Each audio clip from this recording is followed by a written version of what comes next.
Hello students, welcome back to Siddhant scholar study point. I am Nandita Jain. इस video lecture में हम continue करेंगे MA economics IGNOU के सब्जेक्ट MEC 105 को। ये इसका चैप्टर नंबर 1 का पार्ट नंबर 2 है।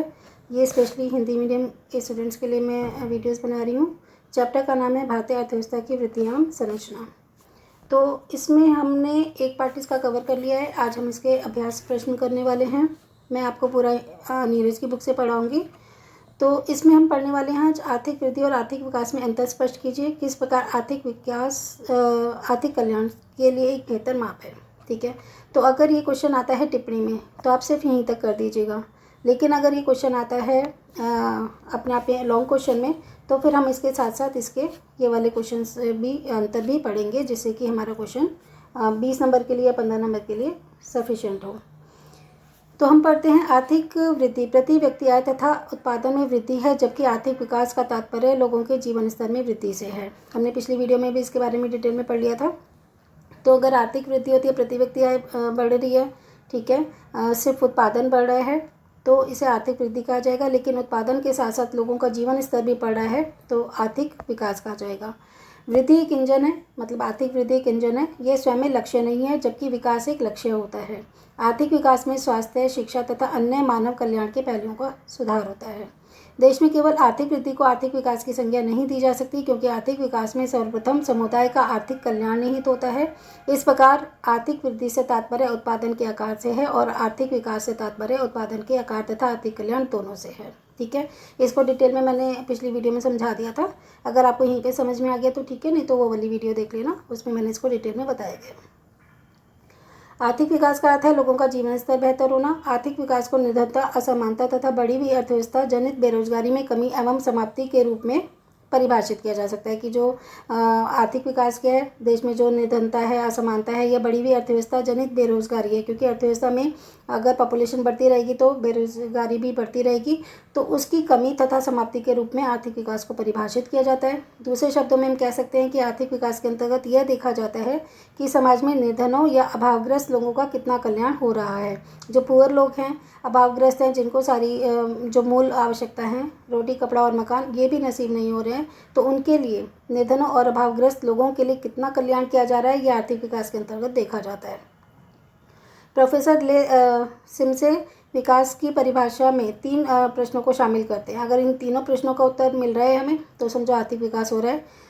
कि पहली बात तो निर्धनता के विषय में क्या हो रहा है, ठीक है, निर्धनता में कमी आई है या नहीं। बेरोजगारी के विषय में क्या हो रहा है, बेरोजगारी में कमी हुई है या नहीं। या फिर असमानता के विषय में क्या हो रहा है। तो निर्धनता, बेरोजगारी और असमानता के बारे में अगर विचार किया जा रहा है, उसे रिमूव किया जा रहा है या कम किया जा रहा है, तो हम कह सकते हैं कि आर्थिक विकास हो रहा है।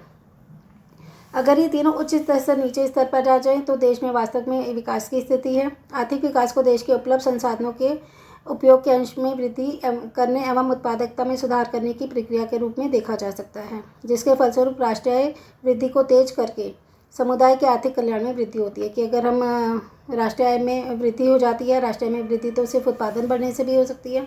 अगर सिर्फ उत्पादन बढ़ने से हो रही है तो उसे आर्थिक वृद्धि कहा जाएगा। लेकिन साथ ही साथ आर्थिक कल्याण में भी वृद्धि हो रही है, HDI भी इंप्रूव हो रहा है, ह्यूमन डेवलपमेंट इंडेक्स भी इंक्रीज हो रहा है, तो समझो आर्थिक विकास हो रहा है।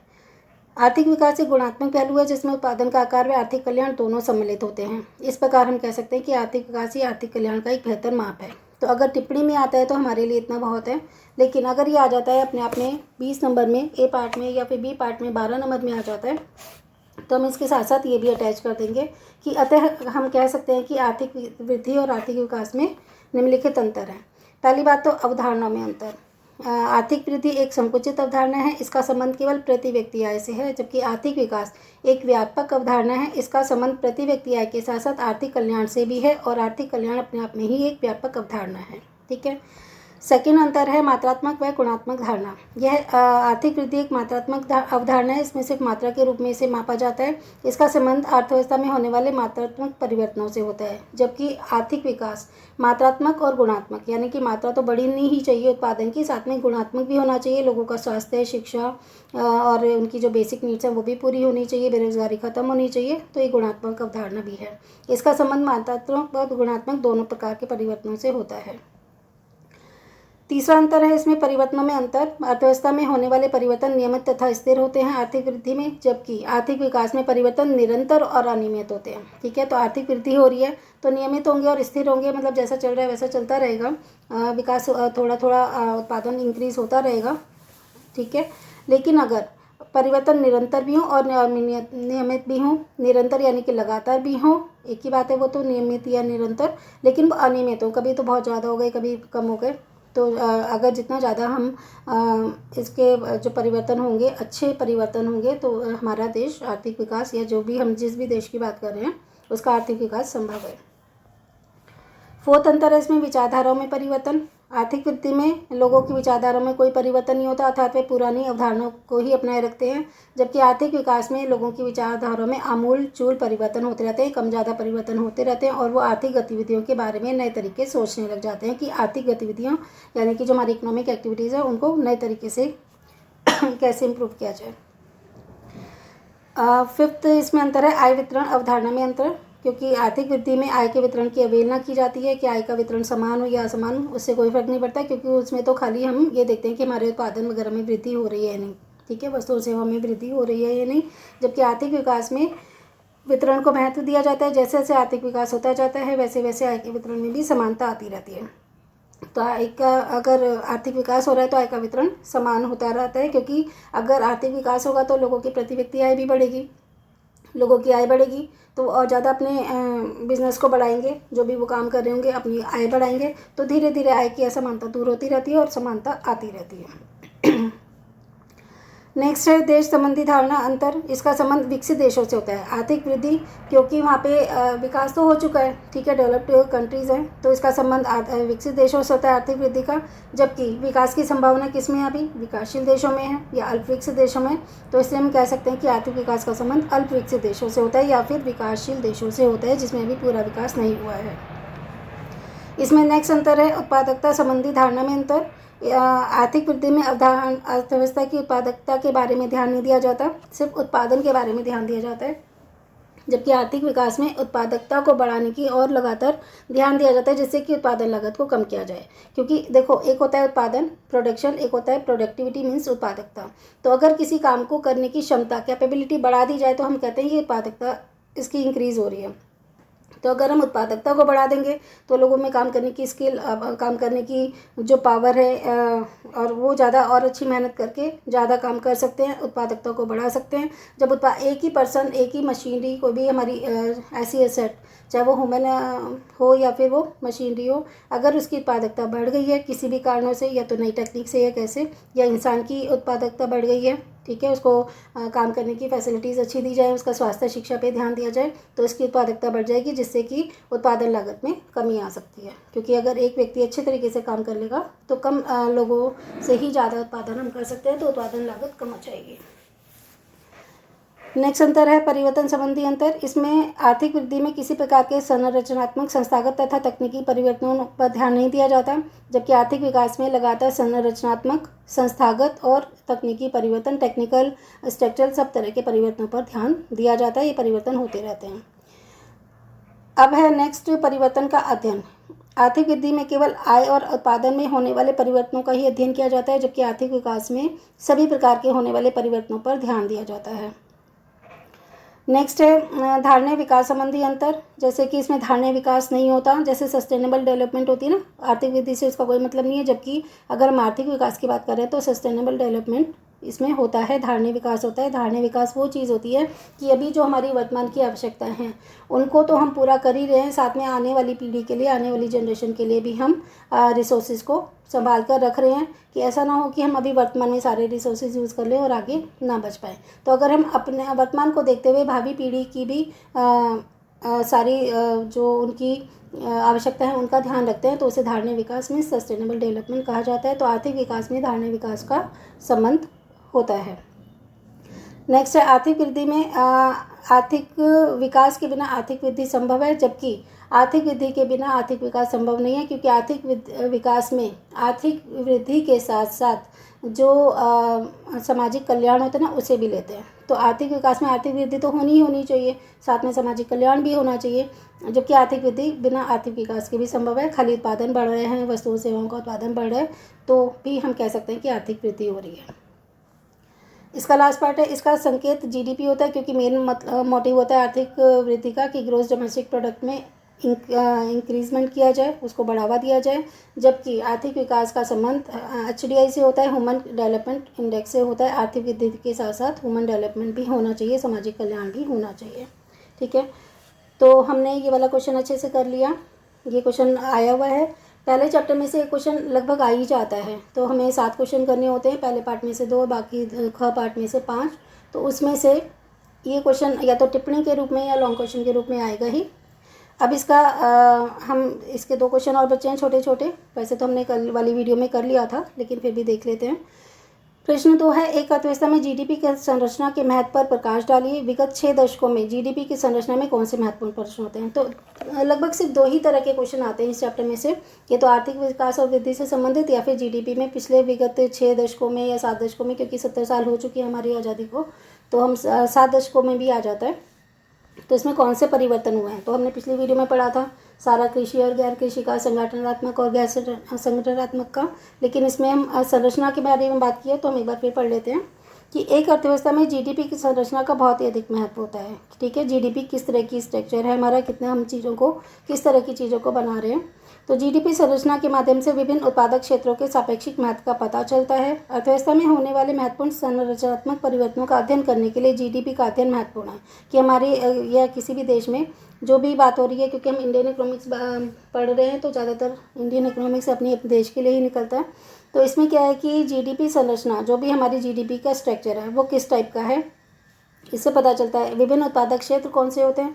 प्राथमिक क्षेत्र, द्वितीय क्षेत्र और तृतीय क्षेत्र। आई थिंक होप आपको ये पता होगा, नहीं पता तो मैं बता देती हूँ। प्राथमिक क्षेत्र में आता है सारा कृषि क्षेत्र, द्वितीय क्षेत्र में आता है हमारा औद्योगिक क्षेत्र, और तृतीय क्षेत्र में आता है सेवा क्षेत्र। अर्थव्यवस्था में होने वाले महत्वपूर्ण संरचनात्मक परिवर्तनों का अध्ययन करने के लिए जीडीपी का अध्ययन करना बहुत ज़रूरी है। जब एक देश अल्पविकसित विकास की स्थिति में होता है, तो प्राथमिक क्षेत्र का राष्ट्र आय में सर्वाधिक योगदान होता है, क्योंकि अगर अल्पविकसित देश है तो ज़्यादातर किस पे डिपेंड रहेगा? प्राथमिक क्षेत्र यानी कि कृषि क्षेत्र पे, तो वहाँ से जो जीडीपी होती है वो ज़्यादा मिलती है। देश में जनसंख्या वृद्धि के साथ साथ औद्योगिक और सेवाओं के क्षेत्र में भी धीरे धीरे वृद्धि होती है। इसके अलावा आय के पर्याप्त ऊंचे स्तर पर पहुंचने के बाद राष्ट्रीय उत्पाद में विभिन्न क्षेत्रों की सेवाओं की मांग के ढांचे में परिवर्तन द्वारा निर्धारित होती है। तो जैसे जैसे जनसंख्या वृद्धि होती है औद्योगिक और सेवा क्षेत्र में भी वृद्धि होती है, लेकिन जैसे जैसे हम आय का ऊंचा स्तर प्राप्त कर लेते हैं, अल्पविकसित देश से विकासशील देश की तरफ बढ़ने लगते हैं, तो सेवा क्षेत्र में अधिक वृद्धि होती है। ठीक है, कृषि पे डिपेंडेंस कम हो जाती है, और सेवा क्षेत्र में या औद्योगिक क्षेत्र में जीडीपी का जो पार्ट है वो ज़्यादा आ जाता है। तो मांग के ढांचे में परिवर्तन के द्वारा सेवा क्षेत्र की मांग निर्धारित की जाती है। कृषि में वृद्धि को सीमित होना पड़ता है, तथा इस पर ह्रासमान प्रतिफल का नियम शीघ्र लागू हो जाता है। ह्रासमान प्रतिफल का नियम क्या होता है? जैसे हम ज़्यादा चीज़ों को इस्तेमाल करेंगे या बनाएंगे, उससे मिलने वाली जो प्रतिफल है वो कम होता जाएगा। तो जैसे हम आगे बढ़ते रहते हैं, तो कृषि पर ह्रासमान प्रतिफल का नियम लागू हो जाता है। दूसरी ओर उद्योग, विशेष रूप से विनिर्माण उद्योग, विनिर्माण जिसमें किसी चीज़ का विनिर्माण किया जाता है, ठीक है, तो उसमें पूंजी तथा तकनीक के उपयोग से पर्याप्त संभावनाएं देती हैं, ताकि मानवीय प्रयासों से लगभग असीमित वृद्धि की जा सके। ठीक है, तो मानवीय प्रयासों से यानी कि ह्यूमन कैपिटल के द्वारा हम इसमें और अच्छी टेक्निक को, कैपिटल को ज़्यादा लगाकर विनिर्माण उद्योगों में पर्याप्त या फिर असीमित वृद्धि की जा सके। असीमित तो नहीं होती है, हर चीज़ की एक लिमिटेशन होती है, लेकिन फिर भी कोशिश की जा सकती है कि टेक्निक को बढ़ाकर और मानवीय प्रयासों से वृद्धि को बढ़ाया जा सके। पिछले 6 दशकों में द्वितीयक और तृतीयक क्षेत्र की वृद्धि दर प्राथमिक क्षेत्र की तुलना में 2 गुना से अधिक हो गई है, तथा पहले 2 दशकों की अवधि में द्वितीयक क्षेत्र की वृद्धि दर तृतीयक क्षेत्र की तुलना में अधिक थी। ठीक है, तो पहले के 2 दशक जो थे उसमें तो द्वितीयक क्षेत्र ज़्यादा था तृतीयक क्षेत्र से, लेकिन अब उसके बाद 1980 के दशक में जब तीनों क्षेत्रों में वृद्धि हो रही है, तो सबसे ज़्यादा वृद्धि दर तृतीयक क्षेत्र में थी, बाद में तृतीयक क्षेत्र में सबसे ज़्यादा वृद्धि हुई है, क्योंकि सेवा क्षेत्र जो है जिसमें सारा IT सेक्टर, ट्रांसपोर्ट और ये जो भी फैसिलिटीज़ होती हैं बैंकिंग वगैरह की, वो सब तृतीय क्षेत्र में यानी कि सेवा क्षेत्र में आती हैं।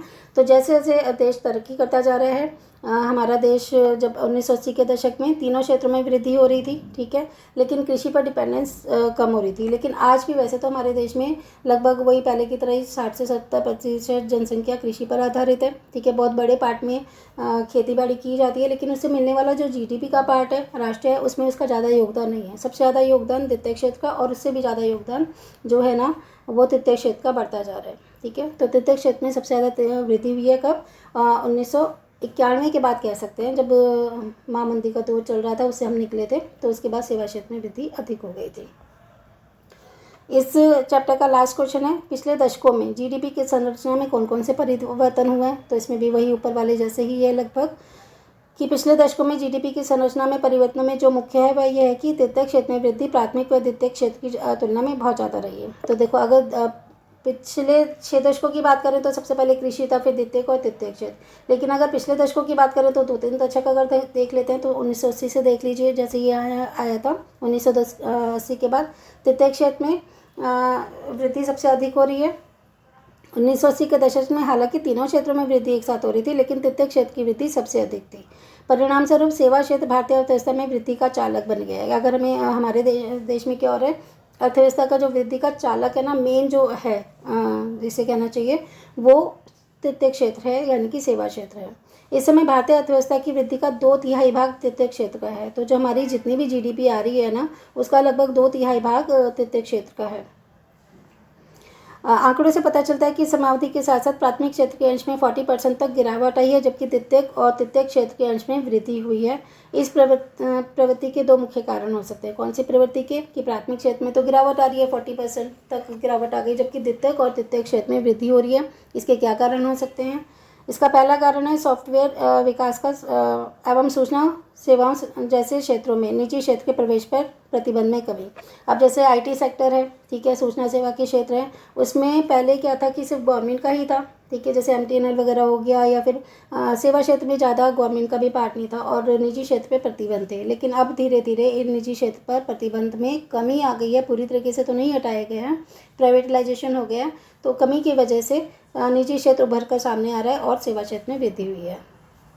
साथ ही साथ तकनीकी पूंजी एवं अपेक्षाकृत कम स्थिर पूंजी की भी आवश्यकता होती है, कि इसमें टेक्निकल पूंजी तो अच्छी मतलब टेक्निक तो अच्छी ला रहे हैं, लेकिन बहुत ज़्यादा इसमें टेक्निकल कैपिटल नहीं लग रही, और साथ में जो स्थिर पूंजी की ज़रूरत है वो भी कम पड़ रही है। तो इसमें ज़्यादा पूंजी की ज़रूरत नहीं पड़ती, और इन क्षेत्रों का फैलाव किया जा सकता है कम पूंजी से ही।